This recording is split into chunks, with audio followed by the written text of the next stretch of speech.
нусратулло саидов бародарзодаи саид абдуллои нурӣ, муассис ва раҳбари собиқи ҳизби наҳзати исломии тоҷикистон хаbarҳо дар бораи ҳабс шуданашро рад мекунад ва мегӯяд ки ӯ дар озодӣ аст. Дар як навори видеое ки дар вебсайти рӯзномаи хатлон нашр шудааст, ӯ дар ин бора чунин гуфт: мо як рӯз пурсуҷӯ шудем, халос баъд ӯ озод. Ман гаштаи шудам, ҳозир дар масҷиди Гогл намозхонӣ омадам.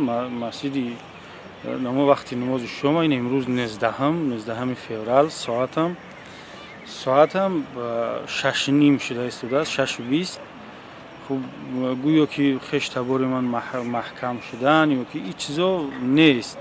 албатта барои тафтиш мо гуфтем ки якум рӯз пурсидан, муайян кардан. вақте ки муайян шуд, халос мо аз он рӯз озод гашта истодем ки тафтишот идома дорад. ӯ одамам ёфтанд, пайдо карданд, одам кӣ буд.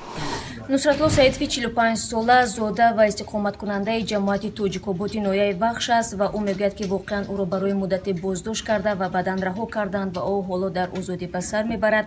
мақомоти интизомӣ дар ҷамоати тоҷикоботи ноҳияи вахш 5 парчами гурӯҳи давлати исломиро пайдо карданд ва дар ин робита мегӯянд ки чанд нафарро боздошту бозпурсӣ карданд. тафсилоти бештари ин хабарро шумо метавонед дар вебсайти мо www.ozodi.org ва ё дар озоди видео ютуб пайгирӣ кунед.